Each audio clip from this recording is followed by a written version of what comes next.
E aí, tudo bem? Hoje a gente vai fazer uma viagem por um Brasil que, olha, talvez você não conheça. A gente vai conectar umas ideias, uns lugares, umas invenções, de um jeito que parece não fazer sentido nenhum, mas que no final, no final você vai entender tudo.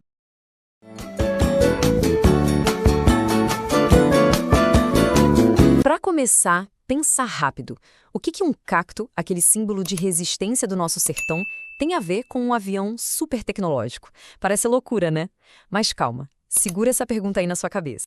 E para a gente complicar um pouquinho mais, o que o aplicativo do seu banco, aí no seu celular, tem a ver com o filme mega polêmico lá dos anos 60, feito no meio da ditadura? Pois é, as peças estão soltas na mesa, mas a gente vai juntar tudo. E aqui vem a pergunta final, a que amarra tudo isso.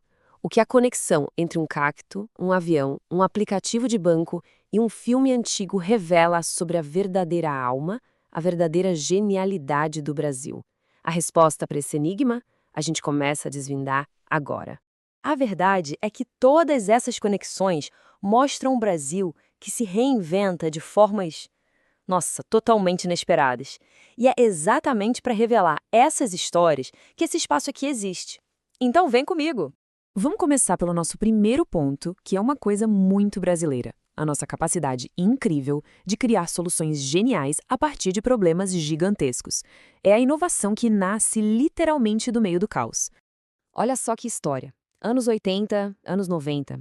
O Brasil vivia uma hiperinflação absurda. O dinheiro que você tinha na carteira de manhã, à tarde já não valia quase nada. Era um caos total. E para sobreviver a isso, os bancos precisaram criar um jeito do dinheiro circular numa velocidade alucinante. Foi daí que nasceram o TED e o DOC, que para a época era uma coisa de outro mundo. E toda essa necessidade, essa urgência, criou a base para o que a gente tem hoje, o Pix, um dos melhores sistemas de pagamento do planeta. Então, para pensar. Foi a urgência de uma crise econômica maluca que forçou uma revolução tecnológica. Essa revolução colocou o Brasil na frente de muitos países no setor bancário. Uma solução que nasceu diretamente da bagunça. É impressionante.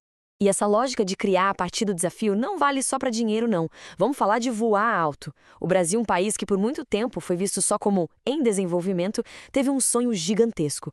Vamos construir nossos próprios aviões e competir com os maiores do mundo. Um desafio monumental. E o resultado? Tá aí, ó, Embraer. Nasceu como uma empresa do governo lá em 1969, depois foi privatizada e hoje é a quarta maior fabricante de aviões do mundo. É isso mesmo, uma empresa brasileira batendo de frente com os gigantes como Boeing e Airbus. Mais um exemplo de como a gente transformou uma necessidade, um atraso industrial, em uma potência de tecnologia. Mas se você acha que a genialidade brasileira só aparece na grande indústria, na tecnologia de ponta, é aqui que a história fica ainda mais interessante. Agora a gente vai olhar para a riqueza que nasce nas margens, na margem da cultura, da sociedade e até da nossa geografia. Lembra daquele filme polêmico que eu falei lá no início? Então, ele faz parte do cinema marginal, um movimento que no auge da ditadura resolveu chutar o balde e quebrar todas as regras.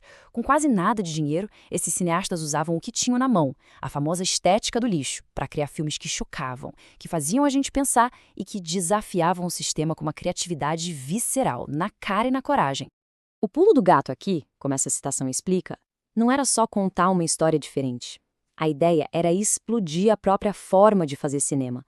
A inovação estava na linguagem, na coragem de ser errado, de ser transgressor. Uma criatividade que só podia vir de quem estava ali, na margem do sistema.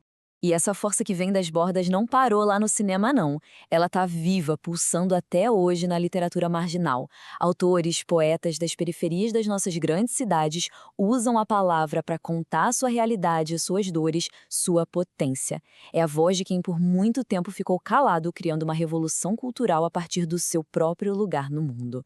Ok, a gente falou da margem cultural, da margem social. Mas e se a gente for por uma margem geográfica?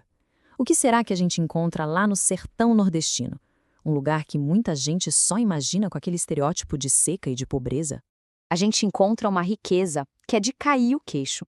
A Caatinga é o único bioma que é 100% brasileiro e tem uma biodiversidade incrível. É de lá que vem delícias como o umbu, o queijo coalho, a carne de sol.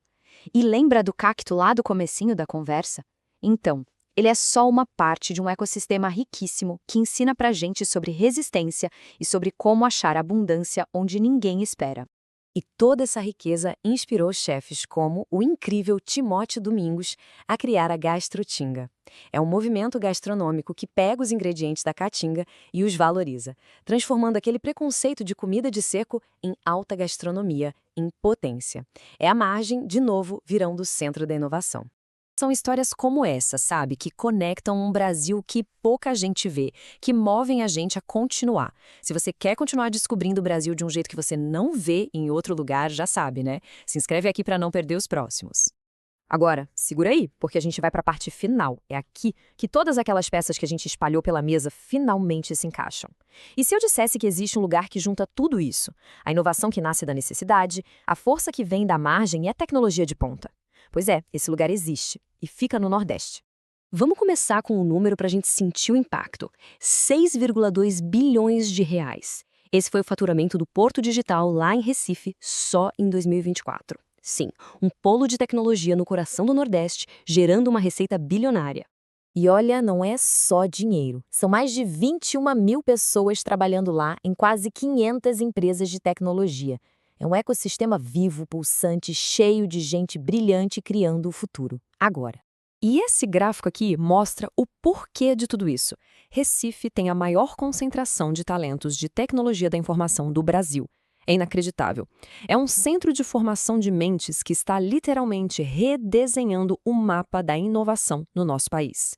O modelo deles é simplesmente genial porque ele funciona numa sintonia perfeita entre três coisas: governo, universidades e as empresas privadas. E eles não só criaram um polo tecnológico, eles fizeram isso recuperando uma área histórica da cidade que estava abandonada. E talvez o mais importante de tudo, eles criam oportunidades para que os talentos da região fiquem por lá, transformando a própria realidade e combatendo a famosa fuga de cérebros.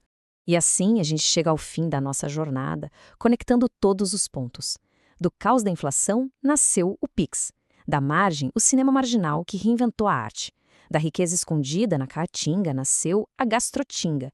E tudo isso se encontra no futuro que está sendo construído hoje, no Porto Digital. E o que tudo isso mostra pra gente, no fim das contas? Que a verdadeira, mais profunda genialidade brasileira talvez não esteja nos cartões postais óbvios, mas sim nessa capacidade incrível de transformar o caos em solução, a dificuldade em potência e a margem em centro. Essa é a nossa maravilha oculta. O Brasil pode ser uma maravilha que nem todos conseguem ver. Valeu, gente, e até a próxima!